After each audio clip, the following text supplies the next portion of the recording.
Au TEP à tous, bien-aimés frères et sœurs.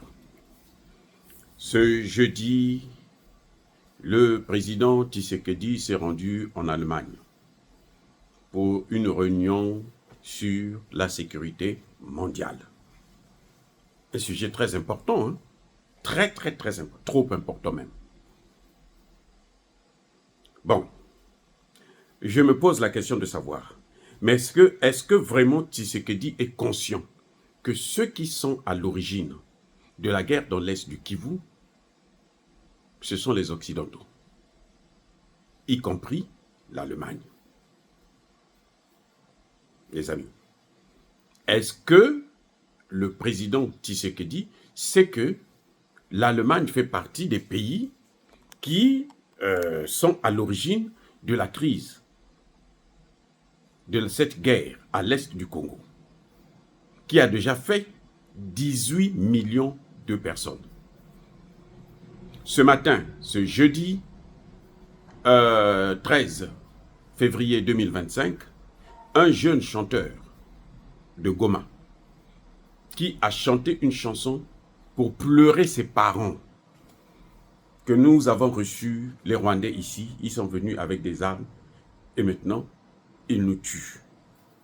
On l'a canardé en public et il est mort. Les armes qui ont permis de le tuer, là, ça vient de la France, de l'Allemagne, de la Belgique, de la Grande-Bretagne et des États-Unis d'Amérique et d'Israël. J'entendais une fois Tshisekedi dire que celui qui soutient le peuple élu de Dieu, il parle bien sûr d'Israël, lui aussi sera béni. Donc Tshisekedi pense que pour être béni, il faudrait qu'il bénisse Israël. Et Israël, pour être béni, il faudrait qu'il massacre les Palestiniens. Oui, il massacre les Libanais. Maintenant, là, on chasse tous les Palestiniens de la bande de Gaza. On veut les amener, vous savez où? Au Congo, là. Au Congo. Ils vont se battre avec les Rwandais. On ne peut pas continuer comme ça. Monsieur le Président, nous vous soutenons parce que c'est vous qui êtes là, parce qu'on ne veut pas tout quiconque qui comprend les enjeux africains, c'est qu'aujourd'hui, il faut soutenir Tshisekedi. Ça, c'est clair. Mais il ne faut pas que Tshisekedi abuse de la confiance, du soutien de ces populations. À l'Est, ça chauffe. Je dis bien ça chauffe. Il va en Allemagne. Il va en Allemagne, il va revenir. Il n'aura même pas une seule cartouche. Il n'aura même pas un seul obus. Et d'ailleurs, vous savez pourquoi Kagame arrive à brouiller le GPS du Congo? Parce que le service, le GPS que le Congo utilise, c'est le même que celui que Kagame utilise. Celui des Israéliens. Et les Israéliens, là, ils sont bien avec Kagame. Parce que Kagame leur apporte la matière première congolaise à bon marché. Avec le sang des Congolais, certes, mais ça a bon marché. Donc, nous avons un problème. Il y a un problème avec le président Tshisekedi. On ne peut pas attendre la paix avec ceux qui vous font la guerre. Parce qu'ils ont besoin de vos matières premières. Si vous voulez la paix, alors donnez-leur ce qu'ils veulent. Les amis, si Tshisekedi veut la paix par les Occidentaux, il n'a qu'à leur donner les matières premières. Gratuitement, bien sûr. Pas pour chercher à développer la RDC, non. Mais pour qu'ils puissent avoir la paix. Et qu'ils donnent les terres là, à Kagame, puisque c'est Kagame qui garantit leurs intérêts mieux que Tshisekedi. Je ne comprends pas. C'est-à-dire que on soutient un homme, mais il passe son temps à vous décevoir. Il passe son temps à vous décevoir. La réunion de sécurité sur la paix mondiale. Ok, très bien. Parlons de la sécurité sur la paix mondiale. Citez-moi un seul conflit au monde où les pays européens et où l'OTAN, les États-Unis ne sont pas impliqués. Citez-moi une seule guerre qui n'implique pas les États-Unis, la France, la Grande-Bretagne, l'Allemagne, la Belgique et les autres. Tous les problèmes sur cette terre sont nés aux États-Unis, y compris la guerre en Ukraine. États-Unis, Europe. La Première Guerre mondiale, la Seconde Guerre mondiale. L'esclavage, la colonisation, le néocolonialisme. Ça vient d'où? C'est toujours les mêmes. Je dis bien toujours les mêmes. Mais comment un chef d'État qui a tout pour réussir, Tshisekedi a tout pour réussir. Si Tshisekedi ne réussit pas, c'est parce que lui-même, il ne veut pas réussir. Kagame n'a rien du tout. Kagame n'a même pas une armée. Parce que quand ils s'affrontent, la façon dont on les massacre, mais Tshisekedi ne veut pas donner tous les moyens. C'est-à-dire, il ne se donne pas tous les moyens qui sont à sa disposition. Les mêmes Occidentaux là ont mis la RDC sous embargo. Ils préfèrent vendre des armes à Kagame et mettre Tshisekedi sous embargo. Et Tshisekedi court après eux pour dire non, enlevez l'embargo. Mais on s'en fout de l'embargo. Il faut s'en foutre de cet embargo. Allez-y voir les Russes, allez-y voir les Chinois, allez-y voir les Nord-Coréens, allez-y voir les Iraniens. Ils vont... Mais attendez, le Mali était sous embargo. Au temps les plus durs, il était sous embargo. Mais qu'est-ce qu'il a fait? Vous voyez pourquoi, parfois, beaucoup de gens pensent que Tshisekedi est avec Kagame, ce sont des amis. C'est pour ça qu'ils ne s'entendent pas sur un certain nombre de choses. C'est pour ça que ça se passe comme ça. Il y en a qui disent même que la femme de Tshisekedi est rwandaise. C'est à cause du comportement de Tshisekedi. Il soutient, regardez, les hommes en soutane, des catholiques, des prêtres et tout, vont se balader, ils vont chez Kagame, ils vont faire, non, nous on est venus pour négocier, ils sont en train de blanchir Kagame sur le plan international. Et Tshisekedi ne fait rien. Ils vont revenir là. Hein, dans 1 ou 2 jours, là, ils seront encore à Kinshasa, tranquille, cela coule douce. Tshisekedi, personne ne les interpelle pour dire, non mais écoutez, venez nous expliquer, qui vous a mandaté? Ça veut dire que quand ils sont partis là-bas, Tshisekedi était d'accord. Pourquoi Tshisekedi ne leur a pas dit, non, ça c'est pas votre affaire, allez-y prier et laissez-nous faire la politique. C'est aussi simple. Allez-y prier, laissez-nous faire la politique. La politique ne se fait pas en soutane. Voilà le problème. Mais Tshisekedi n'est pas capable de prendre ses responsabilités. C'est ça le grand problème que nous avons avec le président Tshisekedi. Et ça ne peut pas continuer comme ça. Parce qu'il ne peut pas tout le temps mettre la vie de tout le monde en danger. Ça fait déjà 18 millions de morts. Vous savez, beaucoup de Congolais réduisent ça à 6 millions, à 10 millions. Nous sommes à au moins, je dis bien au moins 18 millions de morts. Il y en a d'autres experts qui vont vous parler de 20 millions de morts. Et Tshisekedi est toujours là en train de... Il va en Allemagne. L'Allemagne a besoin de matières premières. L'Allemagne est en très grande difficulté. Je répète, l'Allemagne est en très grande difficulté. Laquelle? Vous vous souvenez de la chute de la compagnie Volkswagen? Vous savez pourquoi? Parce que l'Allemagne, Volkswagen a investi plus de 2 milliards dans les voitures électriques. C'est allé en fumée. Parce que la Chine a raclé tout le marché. Donc cet investissement est perdu. Et il faut capitaliser, il faut reprendre ça. Pour reprendre ça, on a besoin de quoi? Du coltan, du cobalt, de l'étain, les trucs comme ça. Toutes ces matières-là sont en RDC. L'Allemagne, pour relancer son économie, a besoin de la RDC. C'est pour ça que vous voyez que l'Allemagne était le premier pays à se démarquer. 30 ans après la guerre. Vous croyez que ça, c'est la diplomatie? Non, ce n'est pas la diplomatie, M. Tshisekedi. La diplomatie, justement, c'est comprendre que ces partenaires-là nous ont trop fait souffrir. Ce sont eux qui nous ont pris en esclavage, qui nous ont colonisés, qui nous ont néocolonisés. Il faut maintenant changer de partenaire. Je comprends que votre ministre des Affaires étrangères a un des parents qui est allemand, ça se comprend, mais ce n'est pas pour ça qu'on va prendre le Congo pour mettre à la disposition de l'Allemagne. Attendez, le problème du Congo, c'est maintenant, vous avez au Congo, la seule personne qui fait le boulot correctement, c'est Jean-Pierre Bemba. Et je ne suis pas sûr qu'on va lui donner tous les moyens qu'il faut. Je ne sais pas pourquoi Tshisekedi l'a enlevé au ministère de la Défense. On demande à Tshisekedi, mais écoute, essaie de changer un peu ton staff militaire. Notamment les régiments, les commandements, les chefs de commandement, les chefs de régiment sur le terrain. Non, il ne veut pas. Il ne veut pas. Jusqu'à ce que Bukavu va tomber encore et des gens vont encore mourir. Non, on ne pourra pas continuer à supporter Tshisekedi si ça continue comme ça. Le peuple, il est patient. Mais croyez-moi, Monsieur le Président, en ce moment, il compte sur vous. Mais si vous continuez, ce même peuple va vous descendre. Donc, revenons sur l'Allemagne.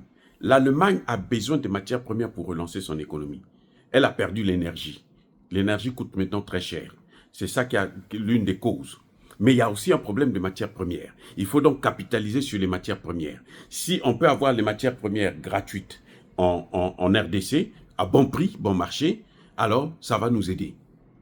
Et comme Tshisekedi est en difficulté, il va chez eux, on va lui faire le chantage. On va lui dire, non, donne-nous les matières premières, nous, on va t'aider. Mais ce sont eux qui ont lancé Kagame. Donc, allez-y voir ceux qui ne sont pas avec Kagame. C'est-à-dire que vous allez au Conseil de sécurité, la France, la Grande-Bretagne, tous, ils soutiennent Kagame. Et vous, allez-y vers les autres. Ceux qui vous soutiennent là-bas, c'est la Russie, c'est la Chine. Mais allez-y vers eux. Monsieur Tshisekedi, il passe tout son temps à aller partout, sauf là où il y a la solution. Mais il y a un problème. Il y a un problème. Je ne sais pas qui conseille ce garçon, mais il y a visiblement un grand problème. Le fait d'aller partout, sauf là où il y a la solution. Puisque ça a été prouvé. J'espère qu'il compte sur l'Afrique du Sud et le Tchad qui pourront être soutenus par la Russie. Mais regardez, quand Tshisekedi va en Occident, là, regardez les Européens comment Trump est en train de laminer. Trump maintenant va être l'ami de Poutine. Trump maintenant va négocier avec Poutine. Vous savez quoi? Sur quoi? Sur les problèmes de l'Afrique. Même sur l'Afrique, là, sur la RDC, là. Ils vont parler avec Poutine. Donc pourquoi toi, tu ne vas pas aller directement parler avec Poutine pour voir qu'est-ce que lui peut te dire? Ce n'est que la France, la Belgique, l'Allemagne, la Grande-Bretagne, les États-Unis. C'est ça la diplomatie. Ce n'est pas ça la diplomatie. Je suis désolé. La diplomatie, ce n'est pas continuer à prendre des coups. La diplomatie, c'est donner des coups, mais d'une manière différente. Pour te faire respecter, il faut prendre des dispositions.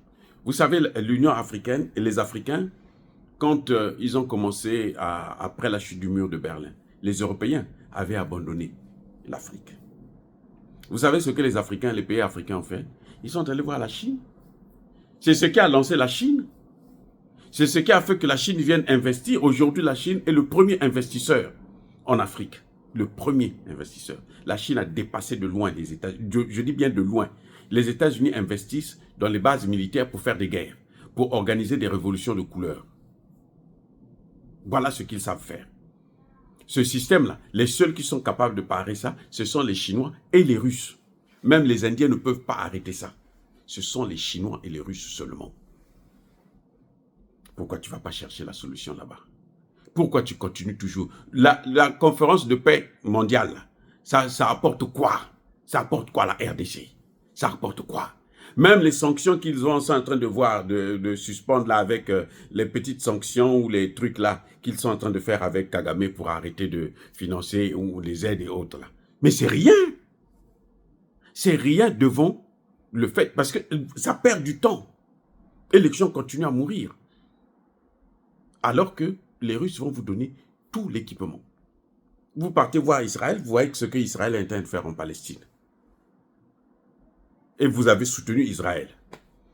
Maintenant, vous avez pris l'ambassade de l'Ukraine. L'Ukraine est aussi là à Goma. Vous avez une ambassade de l'Ukraine. Ça fait quoi là?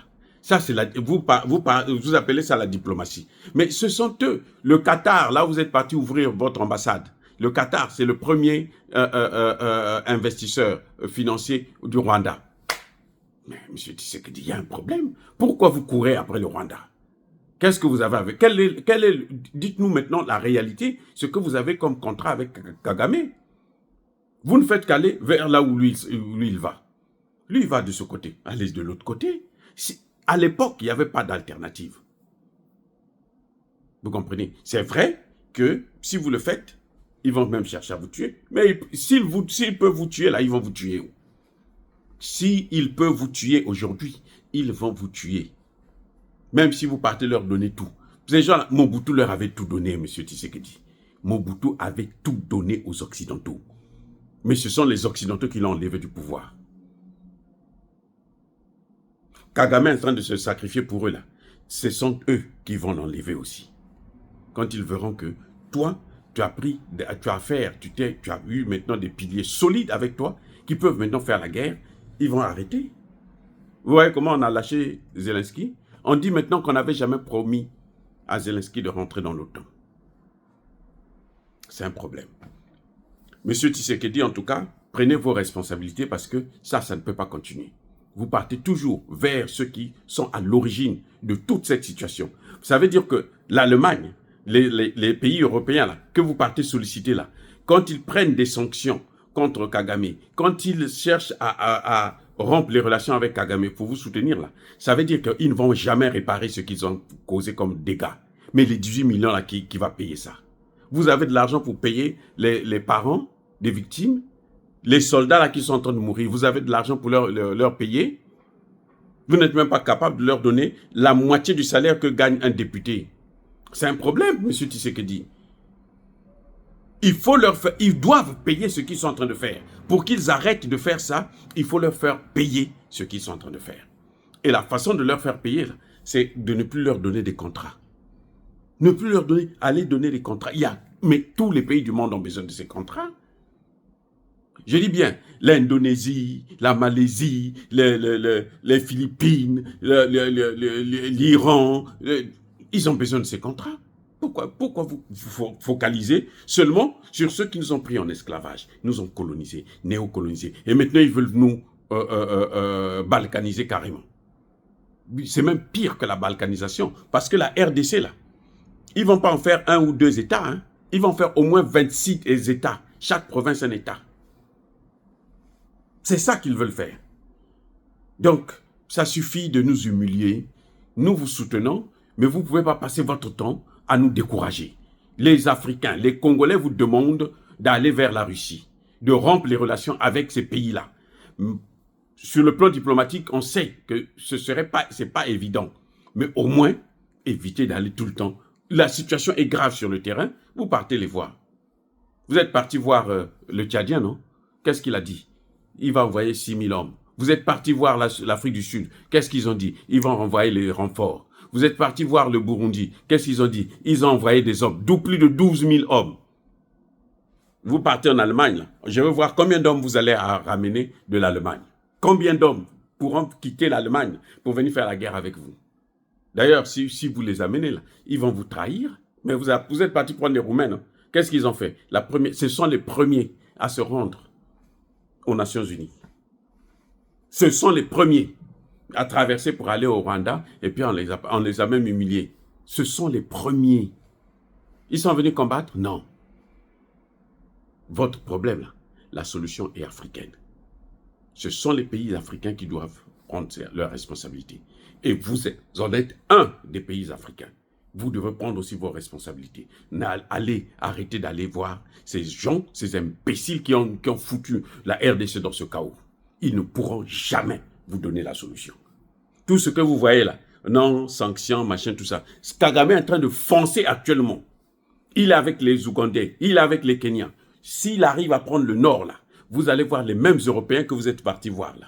Vont vous demander, bon, cessez le feu maintenant, Kagame, cessez le feu. Donc, toi, tu gardes tes positions, la RDC aussi garde ses positions. Vous allez faire quoi? C'est à ce moment que vous allez dire aux Russes, non, venez nous aider parce que nous, on est dans cette situation. Mais c'est ridicule. C'est se moquer des gens.